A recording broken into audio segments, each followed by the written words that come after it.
Selamat pagi dan salam sejahtera bagi kita semua. Perkenalkan, nama saya David Erikson Utajulu, NIM 2003060069 dari kelas Peternakan C.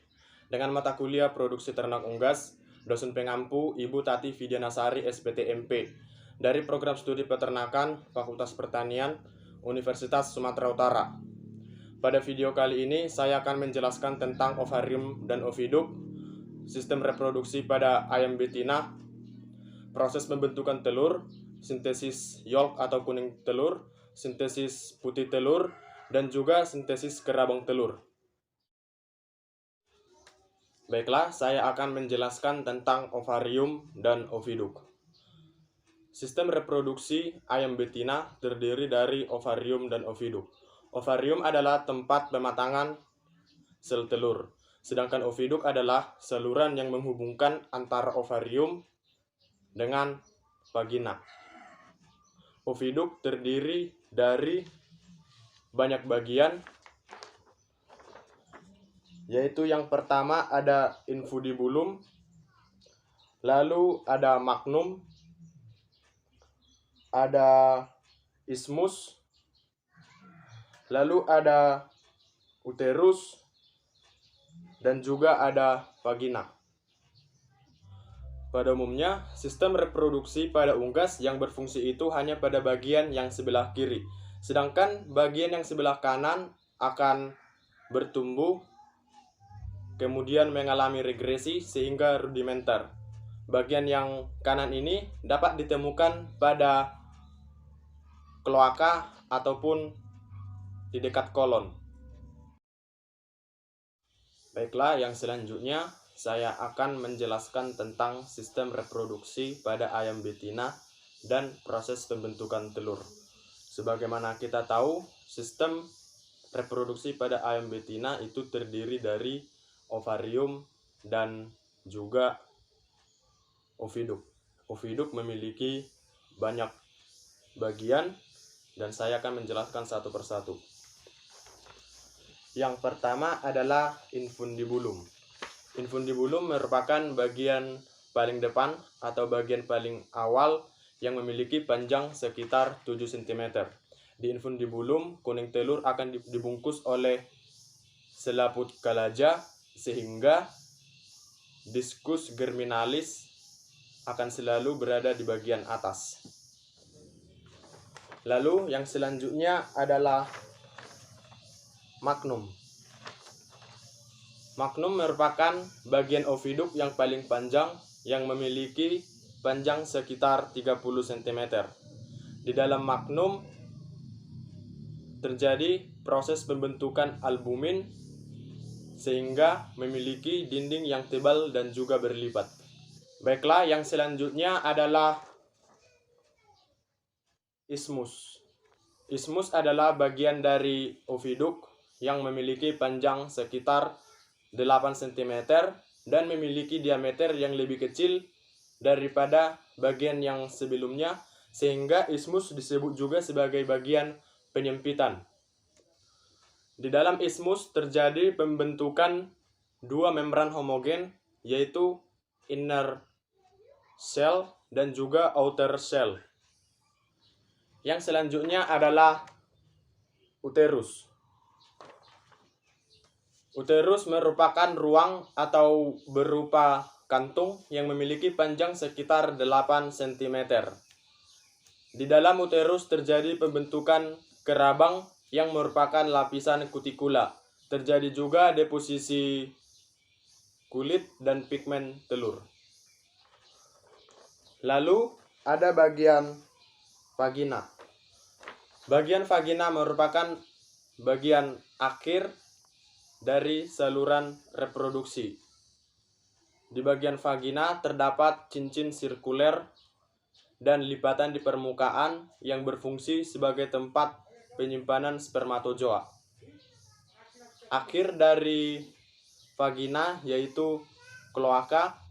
Baiklah, selanjutnya saya akan menjelaskan tentang proses pembentukan telur.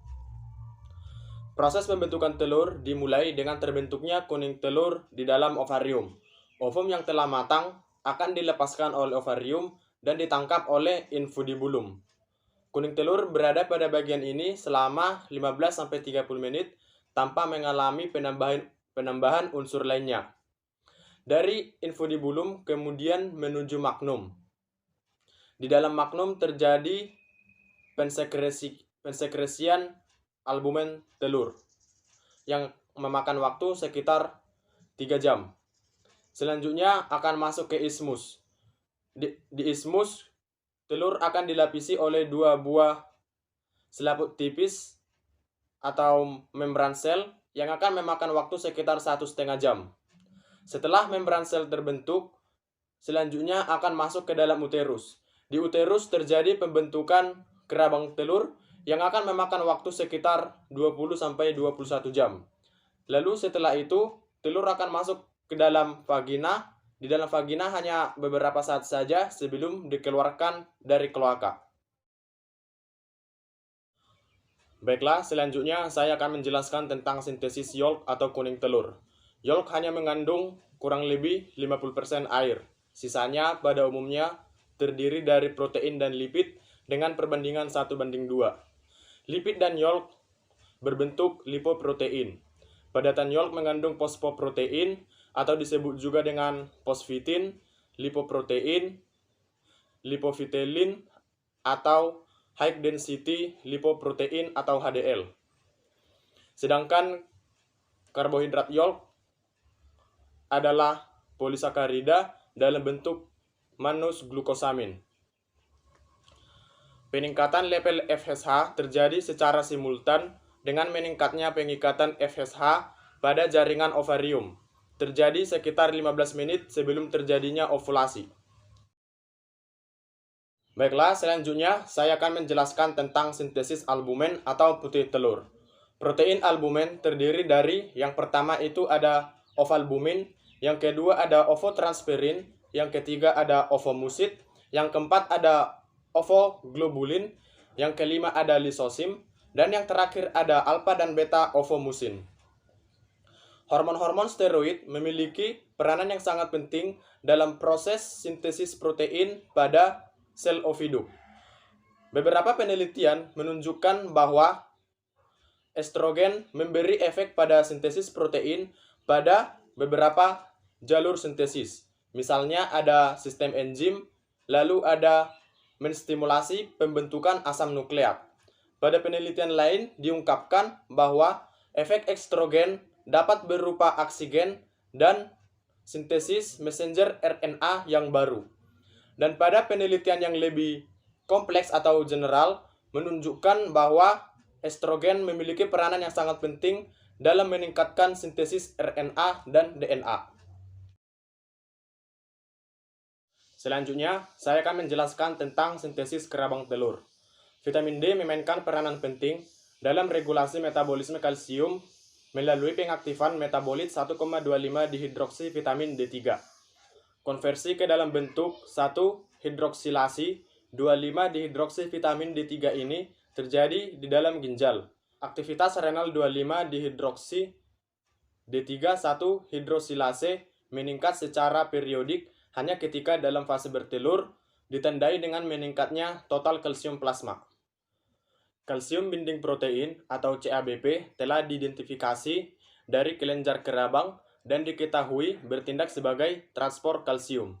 Sintesis CABP oleh kelenjar kerabang dikontrol oleh kehadiran vitamin D3 dan hormon steroid. Baiklah, sekian yang dapat saya sampaikan. Jika saya memiliki kesalahan dalam penyampaian materi dan kata-kata, mohon dimaafkan dan saya ucapkan terima kasih.